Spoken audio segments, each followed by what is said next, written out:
Hello all, this is me again. It is more or less my sad and somewhat hilarious duty to do the disclosure project. We now get to discuss the previous 20 years of war with the aliens.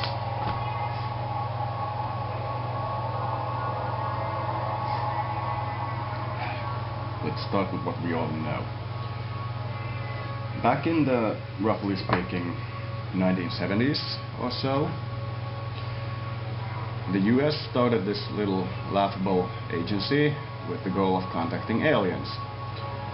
Now, they took it really seriously for a while until somebody who wasn't a nerd explained to them that according to our way of mathematics, every woman is the alien and every man is the human. After the US got this to its head, they scrapped the whole project in essentially silence, and everybody who talks about aliens is now considered a nerd. Nerd! Now, the problem with this is quite simple. Hell hath no fury like a mutant scorned. The problem is that most of the women of this planet eventually go insane because we're, as the humans of this planet, are just that stupid. And eventually they get stupid enough that the women start essentially tearing parts of themselves and throwing it at the men.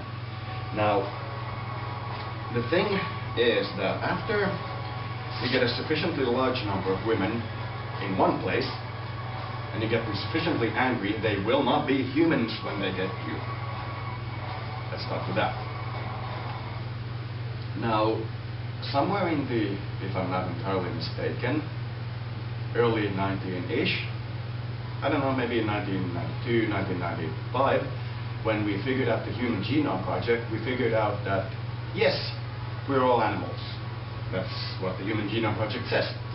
We have a night side and we have a day side. On our night side, we're animals, and you can take your night side dream self and walk it next to your waking self. That's called a muton. That's like one of the first aliens we ran across. This is back in XCOM 1. We essentially won that war since we ended slavery. And it can be debated if it's a victory, but let's just say it's a victory and move on. And agree that the war was ended when we, as in humans, got to Mars, and we found that the women, let's say the aliens, or all of the previous cycles of life put together, had not figured out how to get from Mars to the next point of their evolution. They hadn't figured out why they would go from Mars to someplace else. They always thought that when the sun expands, they are going to just, you know, be on Mars, and it's eventually going to thaw, and then they're going to be there and go like, yay, for 100 million years, and then the whole system's going to be boom, and then they go to the next place. That's not how physics works. The reality is that the sun will exist for as long as there's time in the universe. As long as the universe itself exists, the sun will exist. That's because when the sun expands, it will start sucking in more meteorites, and this will power the solar fusion. And all the planets that are now outside of the solar envelope will be inside the sun, but they will not be consumed. They will simply turn into molten balls of, you know, magnetic lava, essentially.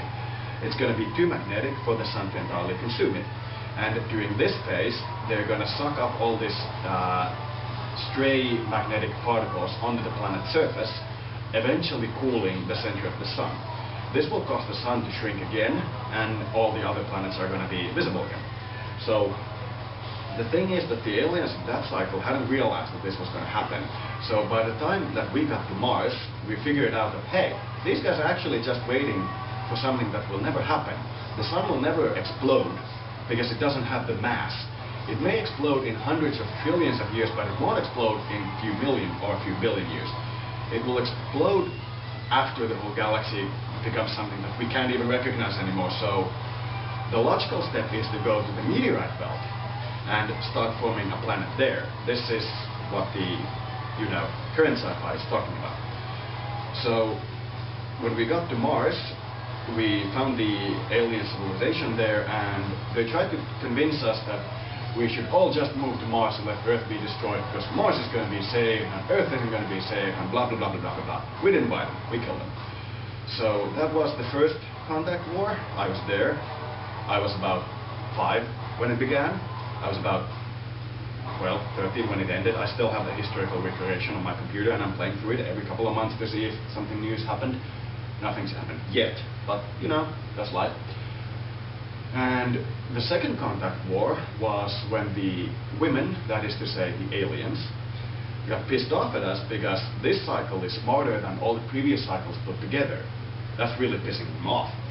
So they decided to combine all of the previous cycles' bioenergy, or what you would call, you know, money, to one point and try to kill us. This worked on the dinosaurs. It didn't work on us. So they spent a lot of their effort trying to essentially flood the planet, and it didn't go that well for them because, as you can probably guess, the Ice Age kind of put a stop to that whole discussion. So I don't know. That was their plan. Their plan was to essentially use the same thing that they used to, you know, kill the dinosaurs, which is the whole, you know, underwater city idea. And that didn't go too well for them, you know, on the grand scheme of things. You know, they managed to sink the Titanic and a couple other weird things and create things like the Bermuda Triangle and stuff like that. But you know, overall, we can put up with a couple of kaijuns here and there, and you know, not being able to go more than a couple of 100 miles from the shore before all turns into, you know, deep space. But you know, it's an acceptable victory. And then there's the third contact war. Now, keep in mind we've gone through the first and second contact wars now. Then there's the third contact war, which is when we've figured out that, since these angry women are never going to give up, they are going to hunt us for as long as there's going to be life in the universe, because we scorn them. We don't know how, but they will never, ever, ever, ever, ever accept that they're being sarcastically evil. They think we're being sarcastically evil. It will take a miracle on the size of getting somebody like, I'm going to go there, somebody like Emma Watson talking to me. That's the level of a miracle we're going to need to get even one of these mutants to take their head out of their ass and just look at what they're doing to the men. Just look at what they're doing to the men. That's the level of miracle we need to get one mutant to talk to one human. And we don't have the time to get every fucking mutant to talk to every fucking human. So, third contact war is when we figure out what to do next.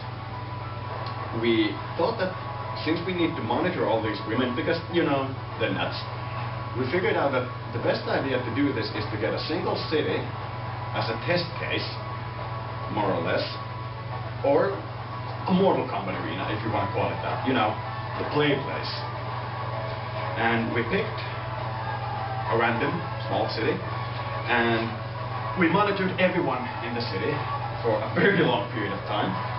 And then we did all kinds of funny things with the people, all kinds of medical experiments and weird shit like that to get them to, you know, open up about their little visions of the night side. And this is the Dreamland Chronicles. This is what the Area 51 is about.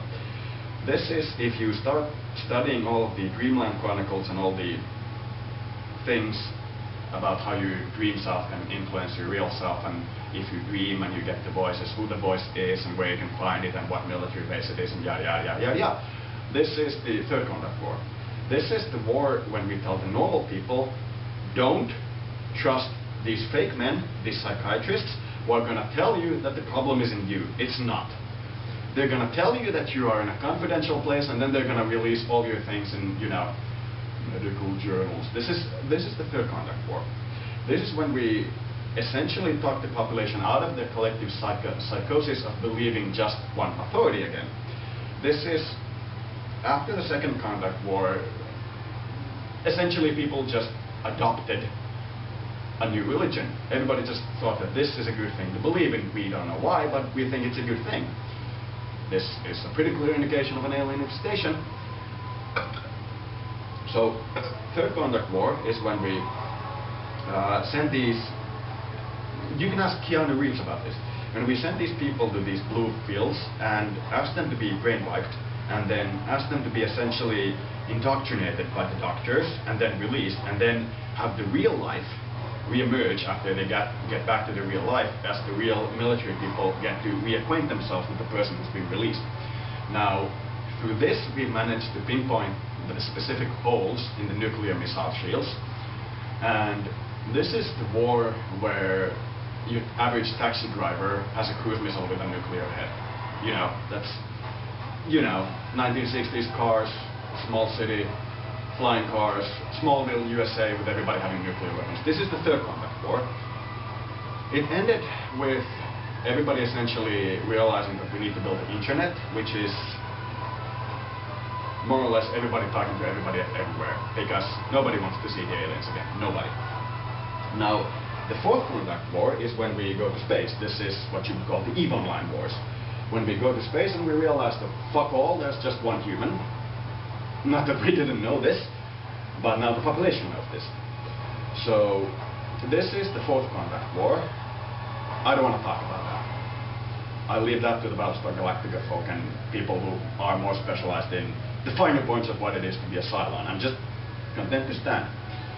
Now, the fifth contact war is the war we were supposed to have, but all the designers just mysteriously died in plane crashes, they vanished, yada yada yada yada. Everybody blames the Polish or the Russians, but we all know what happened. And the sixth contact war is when we start to rebuild and start to, at least try to get something of these Dreamland Chronicles and all of this stuff that we've actually done over the years, this dimethyltryptamine chronicle thing, and get it to make sense to the new generation of researchers, because the previous generation got killed. That happens sometimes.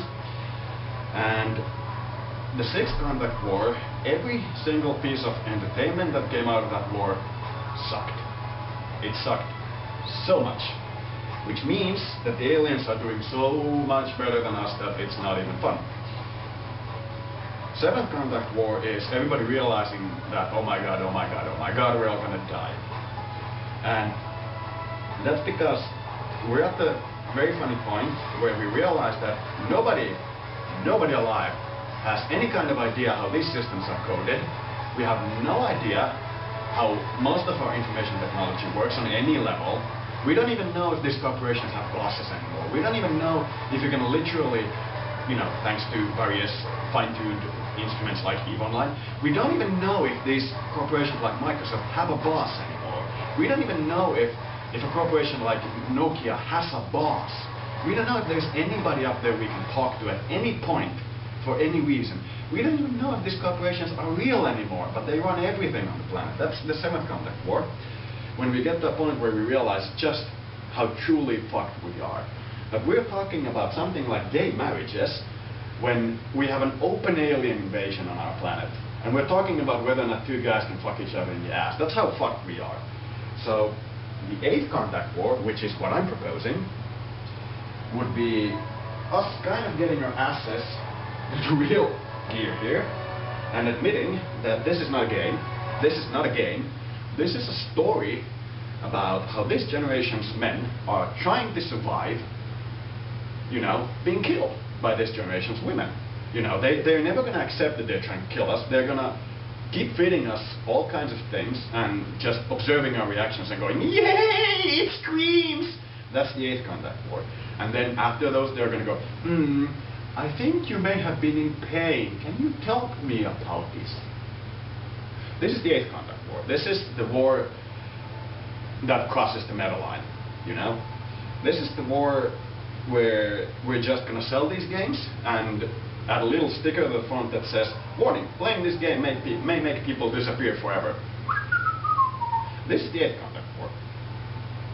So, the first contact war was somewhere in the 1960s to the 1999. Most people agree that it ended about a year before the War of Terror started. And the War of Terror was about waiting for the next contact war to start. It was our official signal as a civilization that we are now, back to Earth, more or less, coming crashing to Earth. That's why all the weird reports about the people who were actually in their offices having sex. Mutants cheating on their spouses and lying about being hit by airplanes. I didn't see that coming. And I'm not exactly sure of this. I won't put it to the bank. But if I had to make an educated guess, I would say that nobody died on World Trade Centers.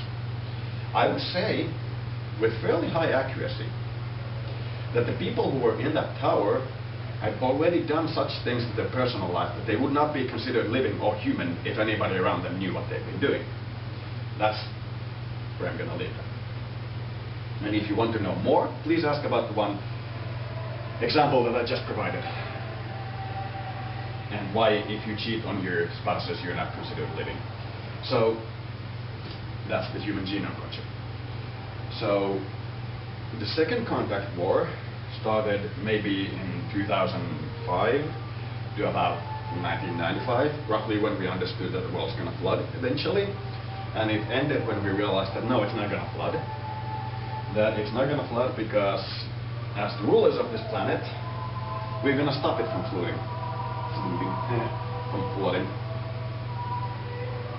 That's, and then we turned on these environmental, watermelons.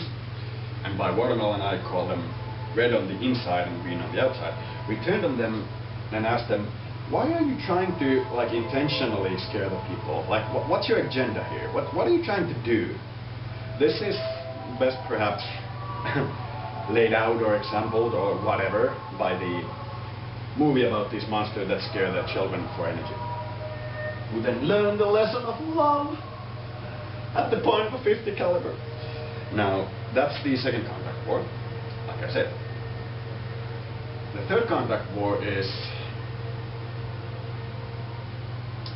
essentially the era of Smallville and superheroes. So, take a guess and you're going to hit it. And the Fourth Contact War is still ongoing, but we already know that we won it. The Fifth Contact War, as I explained, is when we all start blaming the Russians for everything, from sunspots to hair loss. Because the Russians fought the previous wars, and since the previous wars ended well, it's their fault that this war isn't going well. That's why we start blaming the Russians. That's all the excuse we need. Because they've been fighting this for 15 years and they should be fighting this forever and ever and ever, so the rest of us can do nothing. Okay, works for me. That's the Fifth Contact War. And it's perhaps best exemplified by the Russians doing the whole, Crimeans mutating thing. That's essentially, that war.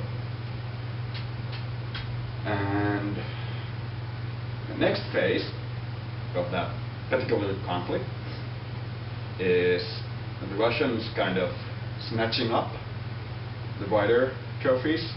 That is, what we still have alive on the planet, and trying to make a respectable self-defense program with it. It failed gloriously, because you can't use an army to fight an alien invasion. You have to use the militia or the civilian population, because you have to train the civilians how to fuck with the women. It doesn't help you if you train the men that always fuck with the women to fuck with the women more. Doesn't help you. You have to train the civilian population or you're gonna die. So that's that, I suppose. Area 51 is the central hub, or was the central hub, I don't know what they want to call it now, for the Dreamland Chronicle, which is the stored dream data of, all the experiments. And like I said before, because we have two hemispheres, at least normal people do, it means that the dream self can be navigated because it's a closed universe. There's this thing called background radiation. The dream self can be navigated to your real self. And Area 51 is the place where if you have a dream and you just go to the closest dream person that you can talk to and start screaming, take me to Area 51, take me to Area 51, take me to Area 51, they're going to take you there. They're not going to take your waking self, because that's against protocol. they're going to take your dream self there. And if you do well, they're going to allow your dream self to walk next to your waking self. That's, Area 51. Now, don't be freaked out if your dream self is an enormous bear with teeth that kind of seem to decay in lifetime, When they smile at you, they seem at first to have a really sparkly teeth, everything. And then the conversation proceeds and you catch this dream self lying to you about things and you can see their teeth decaying in real time.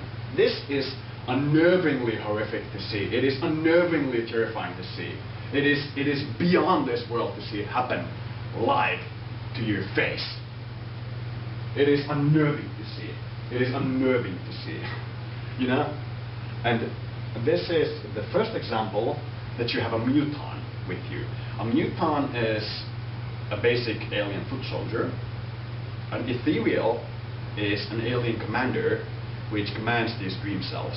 They don't take an ethereal that is somebody like you who can understand that the dream self can be walked next to them in the waking life to their main base without guards. They're not going to do that. They're not going to do that. They can take your muton because the muton can be used to hunt you, the ethereal, to death. They can take your dream self there, but they won't take your real self there unless you've been shackled and shot to the head. That's reality. And if you want to contact these folks, go on the interweb and write about it. They'll come to you, I can guarantee you, because they're always looking for recruits, because nobody wants to fight the aliens. It's a pissing stop. Now, the thing is that after you find a dream self alien that actually is friendly to you, and you try to merge with them, what you will see, and this is very important to understand, what you will see if you try to merge with them and hold the idea of what is actually in front of you, focus on it, you will see a very bright spot of light in front of you, and the rest of the universe behind that person turn into a bowl, a hollowed out mask. This is what you will see if you're talking to an alien, period. And schizophrenics are not fooled by this because they know what the first contact war is, and that's why Russia no longer has the diagnosis of schizophrenia. I hope everybody's following now. This is the Disclosure Project. Now, I'm not sure if there's anything else to say about this whole thing, except that we knew about the island stability, that radioactive area where you can essentially live forever. We knew about it before you found it. We also know about a lot of other things that I'm not going to tell you about. You're going to find it on your own. And what else? That knock you hear sometimes around me is my ethereal companion. Don't worry, you aren't going to be able to harm it.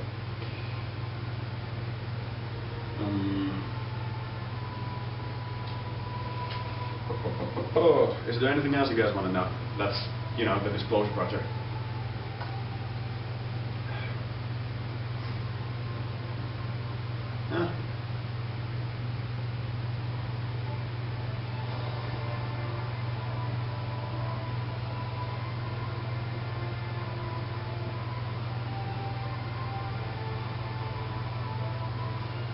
You guys are by far the weirdest thing I have ever seen. I mean, morbidly weird. Morbidly weird. You're so weird that it's going to get you killed. You have no conceptual understanding of the universe as a civilization. None whatsoever. You have no understanding of the universe as a civilization. Zero. Yeah, how about you focus all of your money on educating your next generation and you may have a shot. May have a shot. May have a shot. No, I'm not talking about teachers' wages. I'm talking about using $500 billion a year in the US for, education. Whatever. It's your money and it's your life. Do whatever the fuck you want.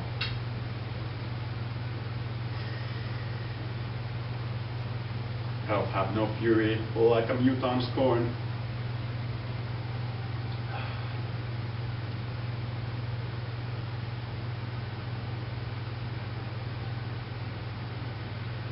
The problem with mutons is that normally they are extremely loyal to their ethereal, like, handler, you know? But every now and then when the ethereal's balance is, you know, shaken, the mutant can do all kinds of weird things. Because the mutant is kind of like a snake pet, you know? It tries to measure itself against you constantly. And if you let it, it will keep doing it until it's absolutely sure it can take you, and then it will kill you. So, essentially, if you have a mutant companion and you're an ethereal, you need to find a group of ethereals to make sure that you are not overvaluing or undervaluing your mutant. Because if you are, you're gonna die and you ain't gonna see it coming. So that's what we're talking about here. The mutant's ability to essentially take over your mind is dependent on their ability to not show the fact that their teeth decay in real time. This is because they're burning away. This is from the vampire effect. They're burning away in sunlight. They are, in their real form, they're usually greenish or purplish or greenish purplish, and about, I say, 7-ish feet tall. They're greenish and purplish for the same reason, usually, as when you look at the meditation mandala and let your eyes go like, the squares get this, you know, purplish, greenish, purplish, greenish, purplish, greenish thing. That's because your subconscious mind wants to do that. Your subconscious mind wants, you know, to die. That's life, you know. You always want the better body. As soon as you've lived long enough to run into like a real error, you're gonna know your mutant. That sense in the back of your mind that goes, come on now, why don't you die already? The next life is so much better. That's the mutant talking to you, next to you. It's standing next to you and trying to kill you. It's a real physical being, but you can't see it because it's your other hemisphere. Until you see it and talk to it and refuse to let it go from your vision and start stalking it, then you can see it everywhere. Then it's an ethereal. So, what else?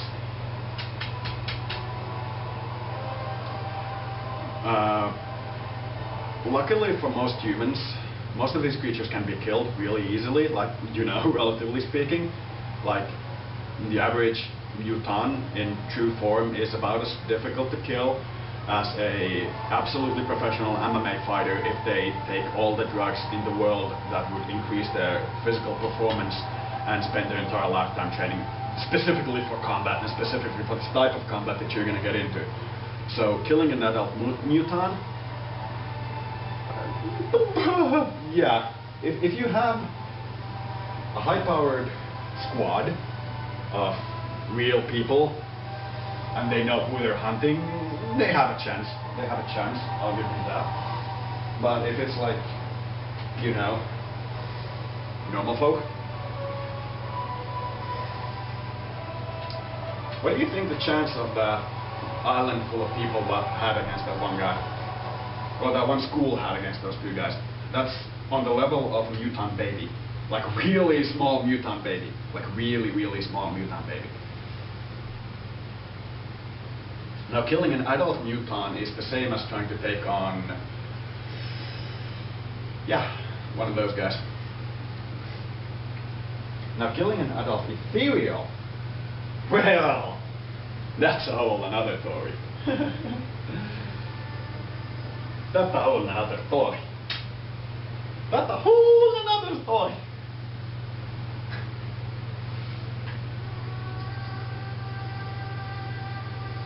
Those kaiju things that you guys talked about in the one clip I just saw, those are easy to kill. They're large. The larger it is, the better off you guys are. Once we get to the, you know, mindworm length of enemies, you guys are fucked. You guys are fucked. As long as it's big, burly, and has an easily noticeable sign of why it's being evil, or how it's being evil, you guys have a chance. The smaller it gets in time, the less of a chance you have. Unless you also become smaller, that is, go further away from your own sun. And by the time they push you away from your own sun, you've lost. So, is there anything else you want to know? There are, as far as I know of, or that I've seen, no more than maybe 50 alien species on Earth at this time. I'd say about 1/3, 1/5 of them are friendly, as in people you actually may want to talk to at some point. The rest are better off not knowing about. I mean, as far as I know. Hey, I could be wrong. I could be wrong though.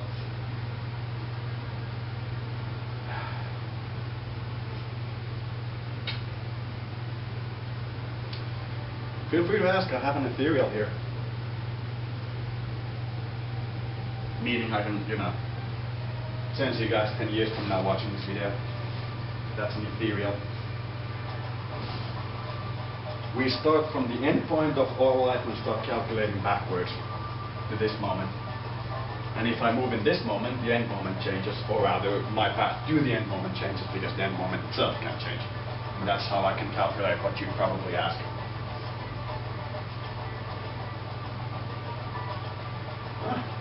It's not that difficult. And I'm just a grunt.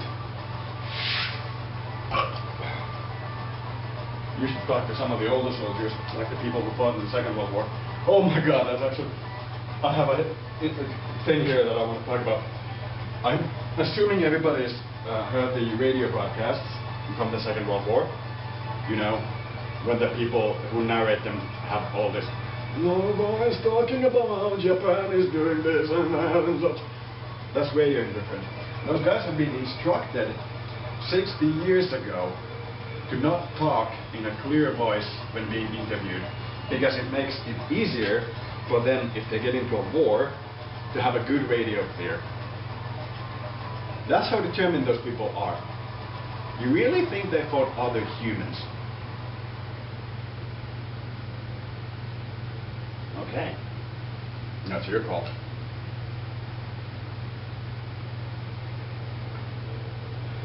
I mean, just talk to one of these people.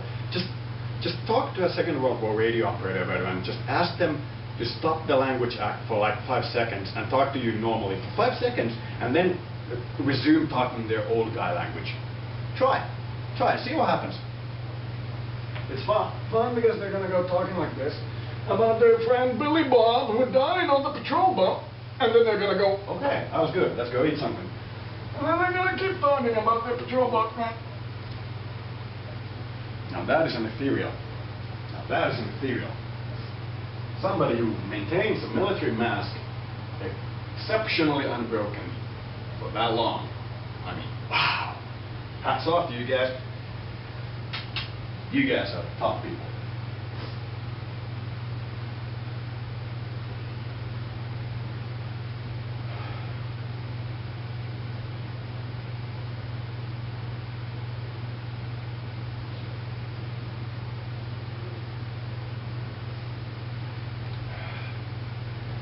So, is there anything else you guys want to know about the Disclosure Project?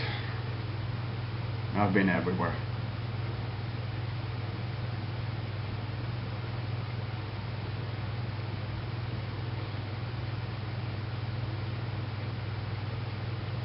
I've been all kinds of places.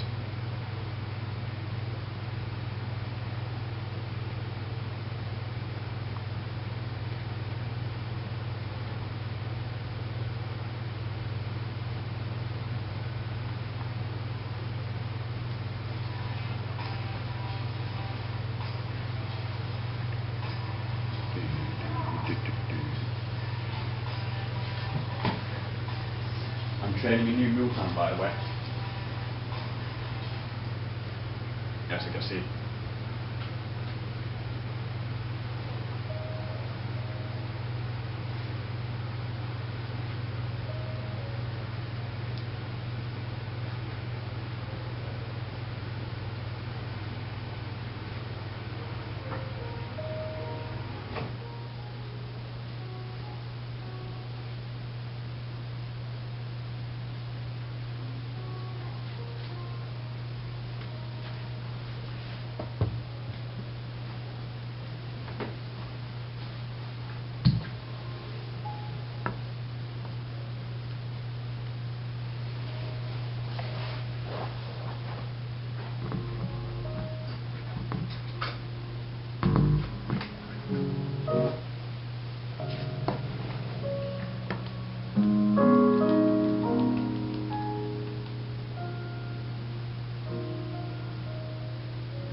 Next game should be about training the militia to actually fight UFOs.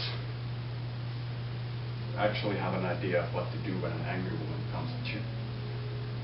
Because the women, that is, the other hemisphere, have, on average, about 4 billion years of experience in killing people, while men, that is to say, the Y hemisphere, has as long as they've been alive, which is usually less than 4 billion years. So, that's evolution. The fact that this is a war is clearly explained by the fact that this story has to be told by a man. No woman in their right mind would make this disclosure video. They will not betray each other, period. Ever. Ever. That's why it's a war. They will never explain this to men, ever.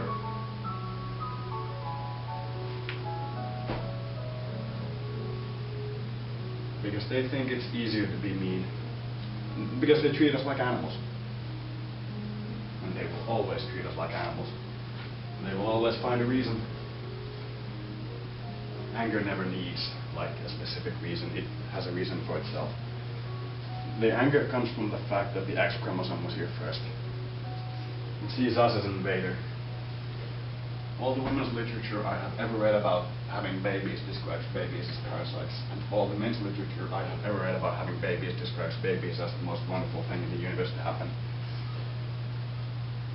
I have never seen a man who doesn't want to have like a very large family, and I've never seen a woman who wants to have a large family. And almost every single male researcher I have ever seen picks as their first topic how to get men pregnant. Every researcher ever picks that as their first topic. And every woman activist picks computers to attack because they're the gay invention. Can't help it. That's just the truth. So yeah.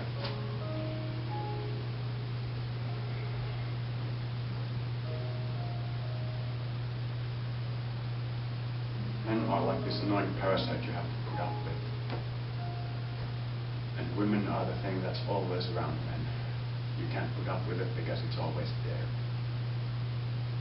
Men are this thing that appears to this thing that has always existed between the daughter and the mother. And the daughter will always try to kill that thing that existed, you know, or rather started to exist as a intruding aspect between the mother and the daughter. Will always do that. Always. They will spend their entire life before they're born telling you that they are not going to do that. But when they are born, they're going to do it. That's the way it goes. That's why it's a war. It's fun trying to get these women to actually be honest about this. It's fun to actually try to get these aliens to be honest about this. I mean, once in a billion, it actually works. And then you get people like Michelle Obama, you know, Emma Watson, people like this, you know. But sorry, not Emma Watson, Hermione Granger. And that's because there's like 100 million men in the process. Emma just has one.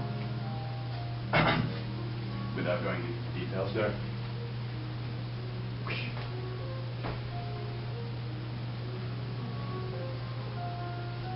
Yeah, Florida gets it. See, this is what I mean. Because by looking at a map like this, that has every woman and man on the planet hooked up to a lie detector, you can tell all kinds of funny things about this race. I mean, wow. Wow. Wow. Unfucking believable. These people. Wow. The evil is just incredible.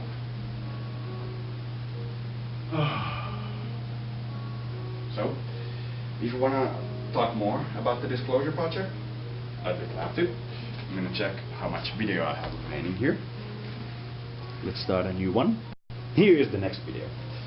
We're talking about the Disclosure Project and lots of other things. Now, of the second most commonly known disclosure trends, we have the mind worms. Now, the mind worms are a metaphor for the war as seen by the women. From their point of view, all men can be compressed into this endless worm-like ocean of penises called mind worms. They wiggle into the other half of the woman's brain, and they just swim around there, screaming the profane, insane screams forever and ever and ever. It's essentially, take off your shirt! Nothing more. So, once these screams get to a certain point, the woman will categorically refuse to talk to any man under any circumstances, and they will talk to their mother through the man. Now, this is best exemplified in the movie Being John Malkovich, where the woman actually fucks her mother through the man, or actually the men in plural. Now, this is the way it always goes, because for a woman to have a man instead of men, the woman has to have a distinct view, almost from their birth, as to why they're going to kill their mother and why they're going to marry a specific man. Now, no one in their right mind is going to try to kill themselves like that, because the women instinctively know that their mother is themselves. The men don't know this. They can be told this, that you live immortally through your children. The men can be told this, but it's always going to take them time to understand what it means, while the women have this intuitively. So for the woman to actually fall in love, like really fall in love with a man, they have to have a plan before they start living as to why they're going to kill their own mother. And if you have a child with an idea of how to kill her mother before she's born, the mother's going to have an idea of how to kill their child before she's born. Yeah.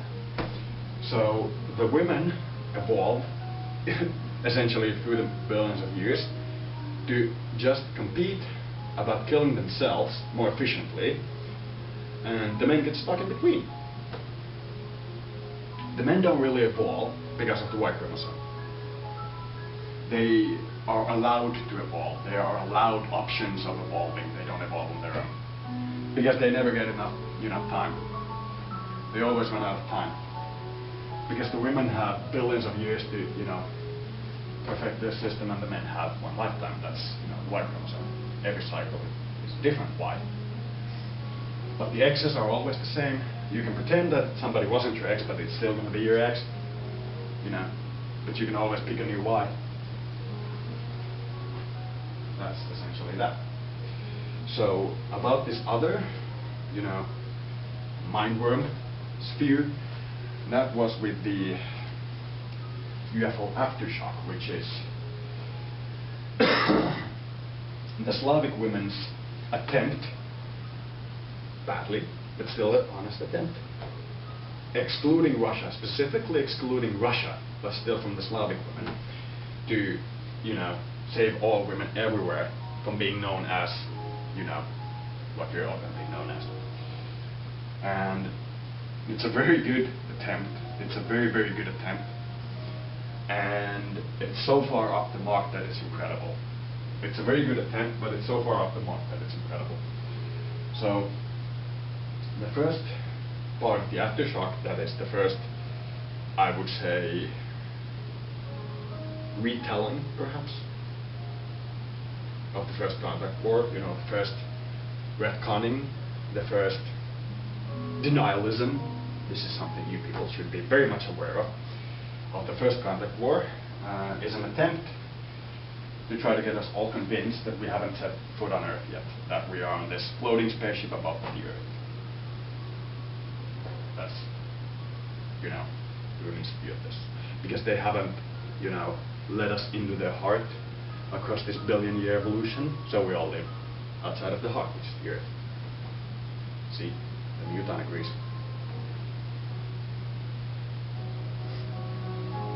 But the whole story is so badly essentially thought out, because if the women haven't let us in for 4.5 billion years, why would we believe that they let us in now?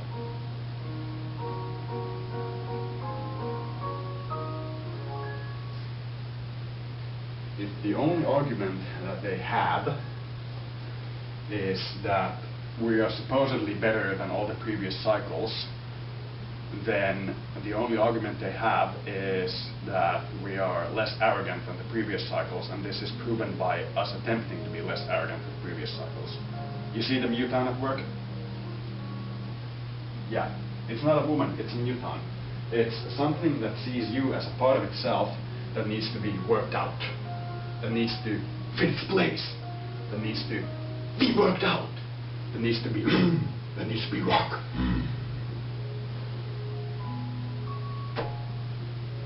That's the vision.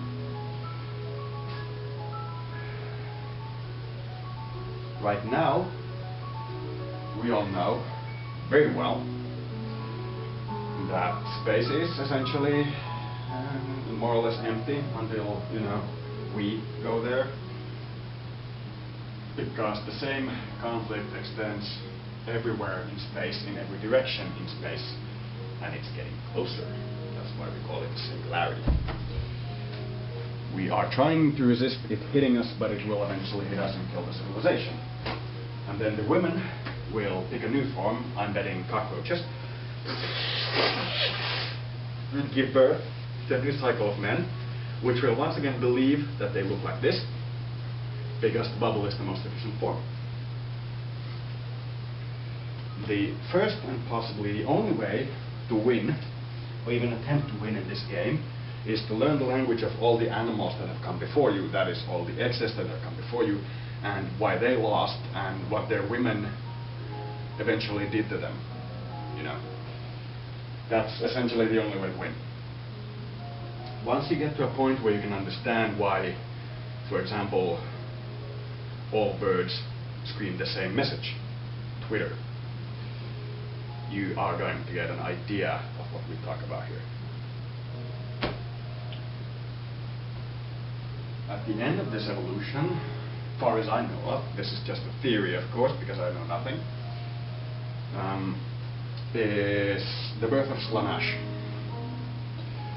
The birth of Slaanesh, or Slaanesh, is an event similar to the splitting of the temple veil in the Bible. This, I believe, is something that most people should be aware of. It is when a muton, or in this case, I think we should call it an ethereal commander, actually achieves enough public attention that all these media panels, wherever you turn, will always follow this one person. Then this one person's light will be sufficient to burn all life away. And it will hit the planet and all the atmosphere will catch on fire. And that's the end of that story. That's the birth of Slaanesh. Now, as you know, no life can actually die and just change shape. So at that point we will all just turn into this anamorphic ball of energy or gas that has these different blobs wherever they are, and it's held together by willpower, not by emotions. And by willpower I mean that if you feel strongly negative against yourself, somebody else will instantly steal everything from you. And if you feel strongly positive towards yourself, everybody else will give you the opportunity of earning money through them. Get this. If you feel negative, they will steal everything from you. If you feel positive, they will give you the chance to work for them. This is the birth of Slaanesh. Once we get to that point that we have this one person on all these channels, the civilization is done. There's nothing to do. It's done. At that point you can all just go home and kill yourself. It'll be easier than what's going to happen next. Because if you kill yourself at that point, you're still going to have a, a 1 in a million chance of being born in one of those timelines where things are going to, go well for you. Now, the key point in having any kind of chance as a species to survive this is to understand, first of all, that we're all immortal, because there's just one mind. That's where we start. That's where we start. The second point is in understanding that we all like to sleep.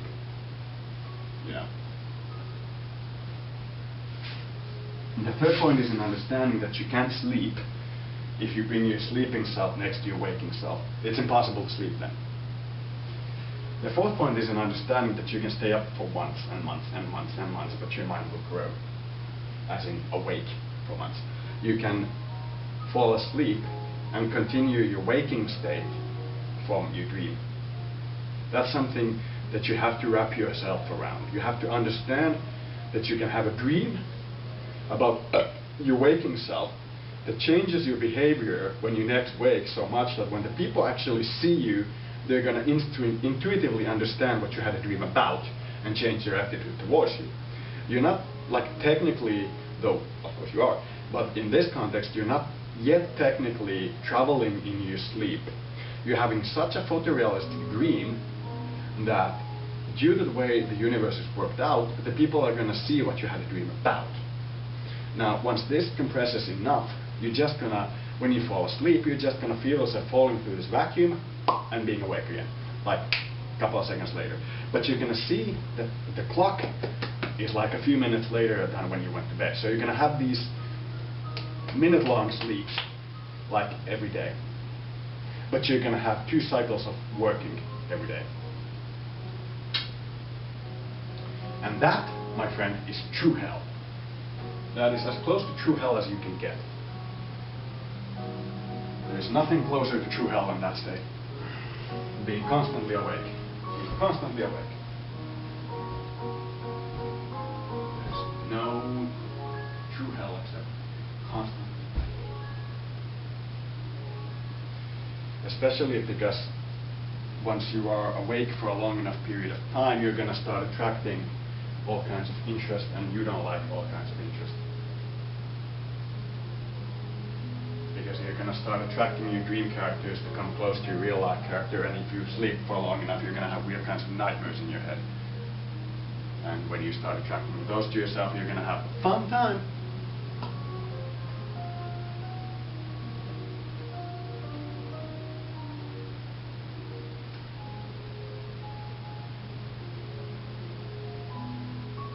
Do you guys hear the Newton outside my window? The one in the car?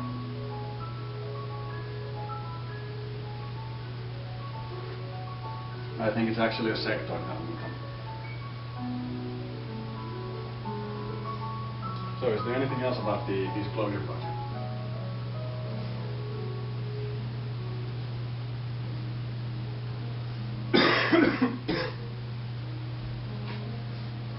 Well, I've done my best.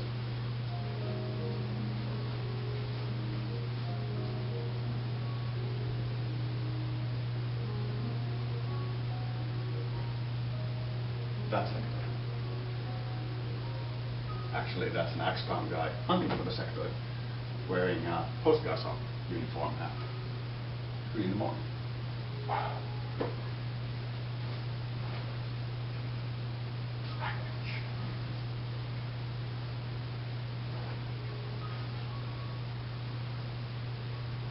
So, is there anything else about the disclosure project? Florida is pretty much out of questions. Belgium is also out of questions. Or kind of like, wow, that was out of questions.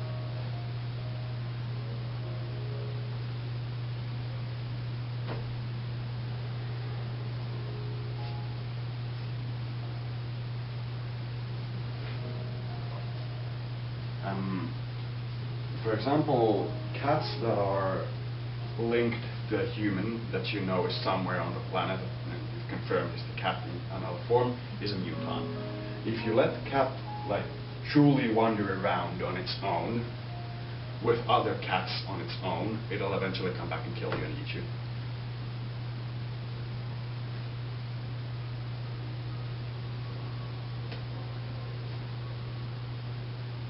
It's that close.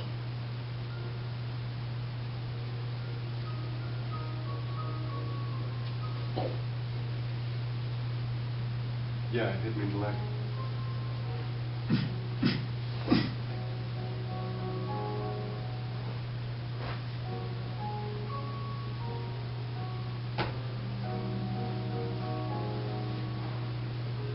That's the disclosure project.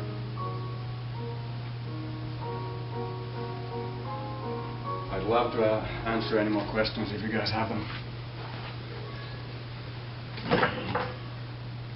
except for that, you know, how long do we have? That's between you and whatever gods you worship.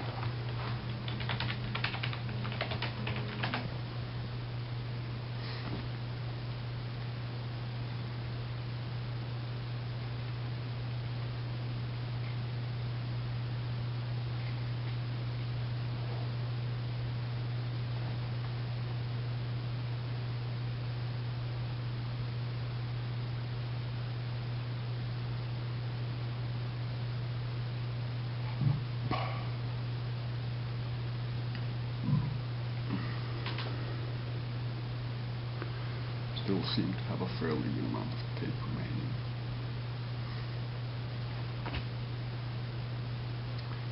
Come on, YouTube, don't crash on me now. I believe in you, human technology. I believe in you. Don't fail me now, human tech. I believe.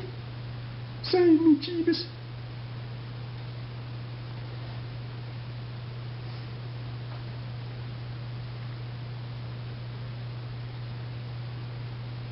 So I assume we're all still very much convinced that all these people are one another.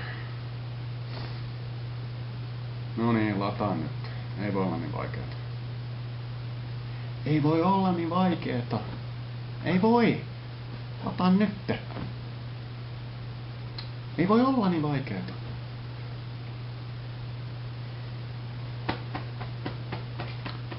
Ei kun ei voi olla niin vaikeeta. Joo, lataan nyt. Joo, lataan nyt. Ei kun lataan nyt. Hei mutoni, lataan nyt. Huhu, hei mutoni, lataas nyt. Joo, ihan täysin on just niin vaikeat ladata. Noniin, lataan nyt. Noniin, tulihan se sieltä.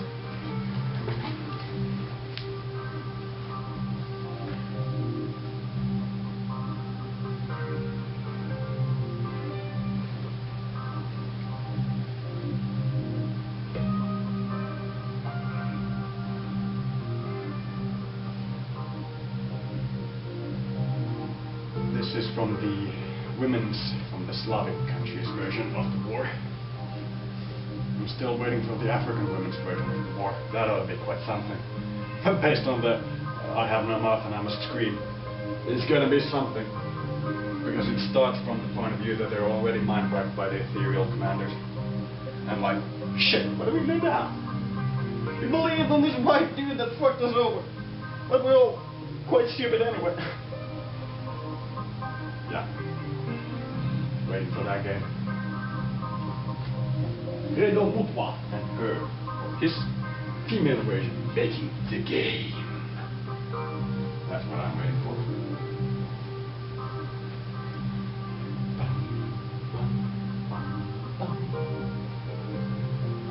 And I'm betting there'd be a lot of other people who would be interested to play that.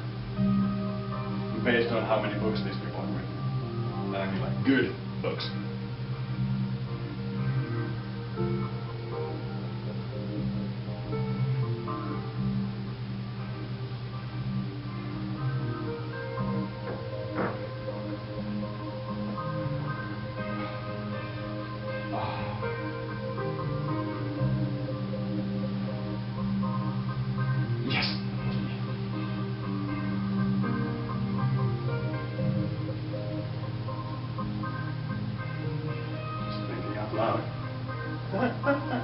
Bad joke.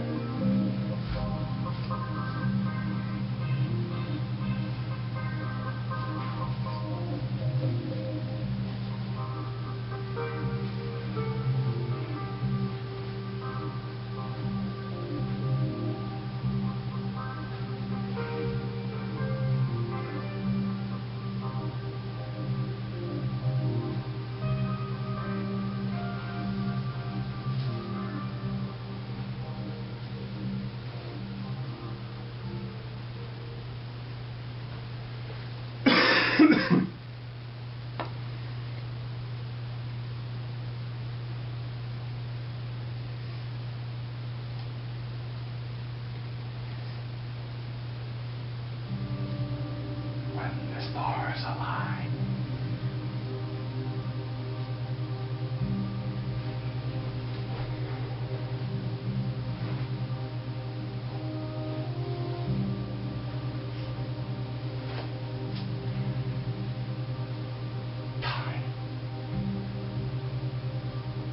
time is all we need. All they're refusing to give.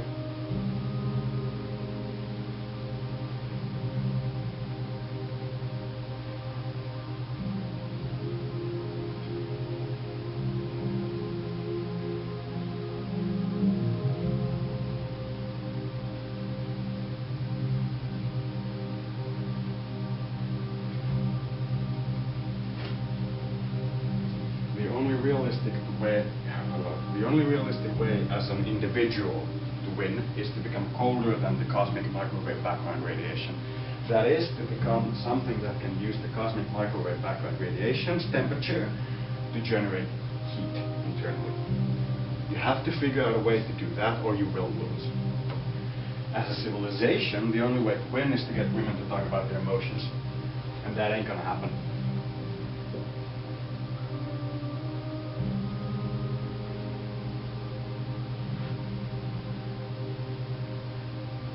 It's like pulling nail because they always do it telepathically. Why are you asking what I feel because you're my other hemisphere? Like, what? Oh, so you're telling me that I'm your mother? Ah, interesting. Why are you telling me that I'm your mother? Could it be that you think I as an individual have no right to exist in your life and thus you're projecting me into a place that I cannot exist, which is to say as your mother? Could this be? No, it's impossible.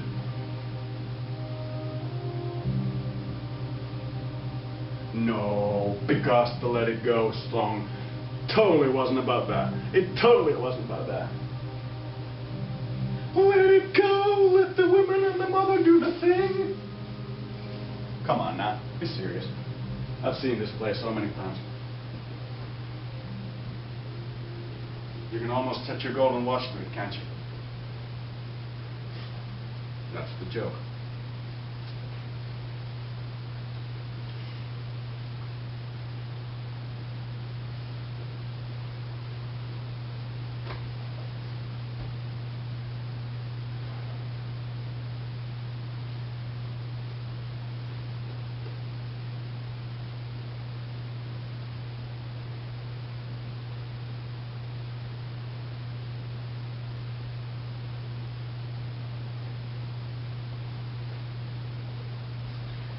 Wants me to do this every time.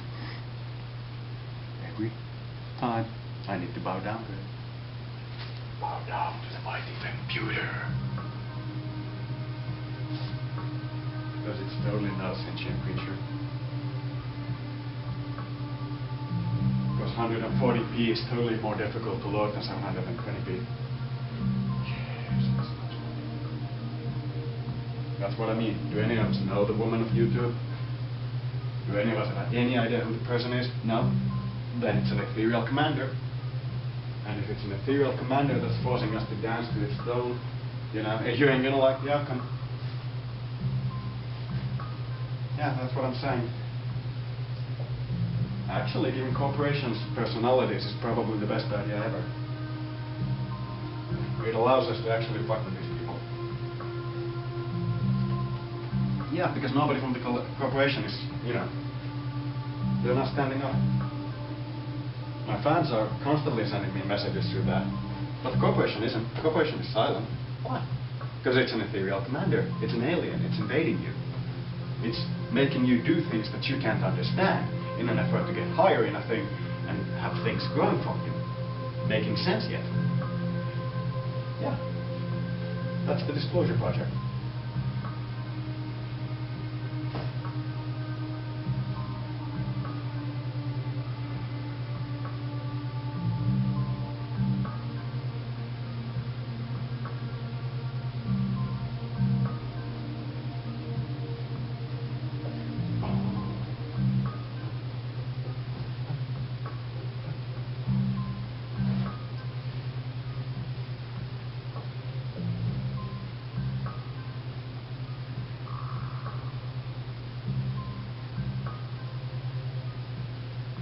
The final insult of this planet's current form of life is that if a woman actually manages to separate themselves from this system of only the mother and the child exists, other women will start to consider that woman a man.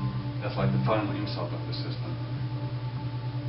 If you actually manage to get a woman to stop staring at the camera with their third eye, by getting their third eye to be their second eye and their second eye to be their third eye, so that everybody can see when they stare at the camera, everybody's gonna say that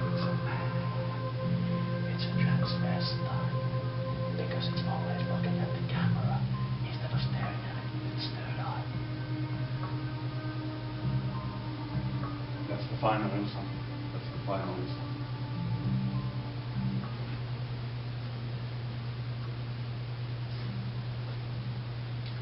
And once again, Iran is ahead of everybody else because they legalized the third gender. I don't like it, but it's true.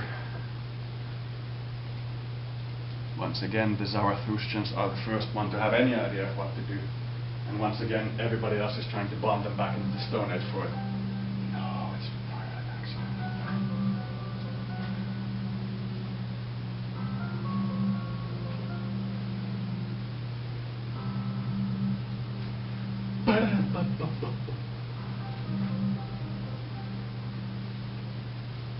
Because the first thing about talking about battlefield conditions is don't talk about battlefield conditions. Let the battlefield talk around you. Boom.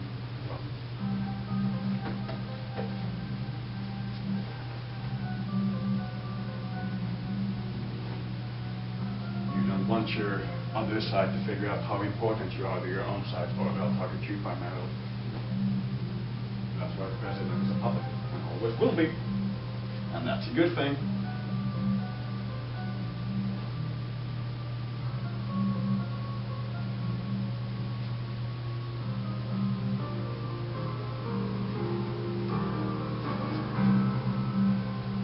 They're still fighting the alien wars.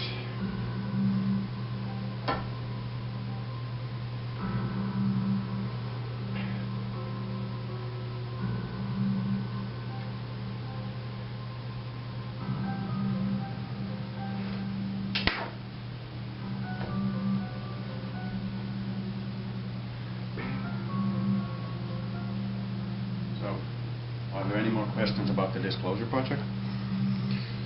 What is the furthest point from Earth that I have been to that I remember? I've been to the cosmic microwave background. And it is scary as fuck. It is scary as fuck. It's like a screaming wall of nothingness. It's very fun if you're watching it as a cartoon or through a movie or something. Intentionally, it's built that way. If you're watching it from the mindset of, I'm watching a movie about the end of the world, or I'm watching a movie about the event horizon, you're gonna feel good. But if you actually approach the event horizon, it's gonna feel like a tornado, like 3 centimeters from you, like, you know, when you actually get close to it. It feels, even when you're sitting down, it feels like there's an enormously strong wind making you shake. Even when you're sitting down, that's the event horizon. Now, almost always you feel the event horizon rising from the back of you, and it's roughly like here, when you start to notice that there's actually another being inside you. That's, you know, the event horizon. And once you start to realize that it's somewhere around here, the universe around you will start to form this bubble around you. And then you can start kind of seeing this spot of light, this individual spot of light moving in your field of vision. Then you realize that you're looking at the interior of the universe.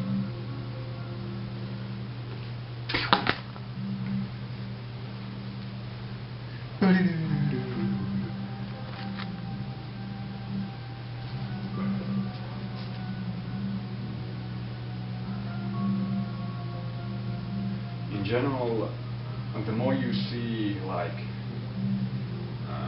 cockroaches and specific hallucinations, the further away you are from the event horizon. If you start to see just a wind that goes like, you're very close to the event horizon. The instant you actually hit it, your only way out is essentially making peace with your own femininity. If you're really, really lucky, your own female side agrees with you that every other female in the planet needs to be killed. Then it's going to explain to you everything about the first contact war and all this stuff. And then it's essentially does that because it believes that it's worth trying to sacrifice the 4.5 billion years. But honestly, if this once it does it in 4.5 billion years, then we should have about 1 or 2 females on the planet at any given time. And voila. That's the birth of slugs. Oi.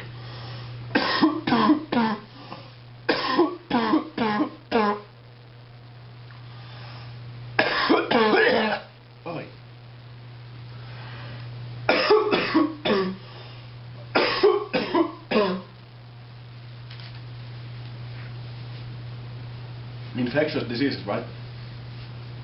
I know a guy.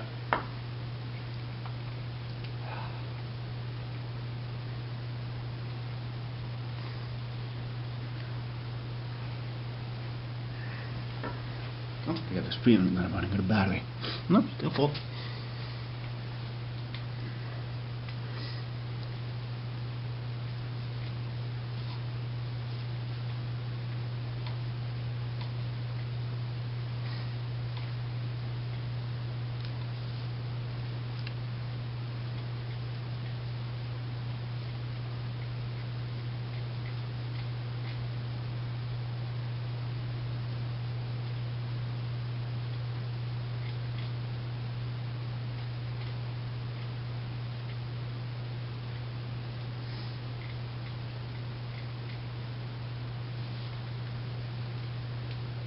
Come on now.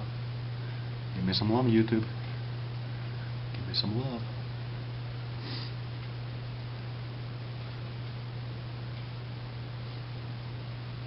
Let's go with this one.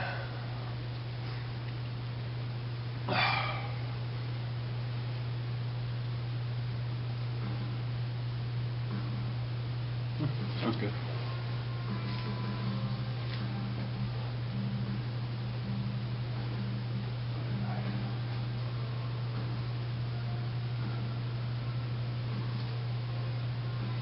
So,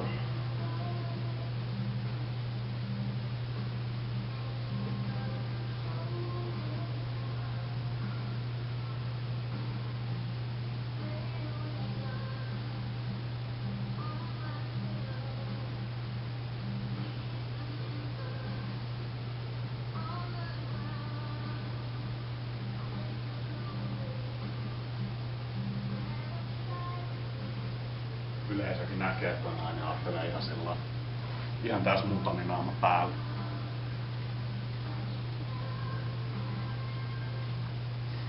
Tässä on paras näistä, mitä mä oon nähnyt, joka on sillä mutaneet.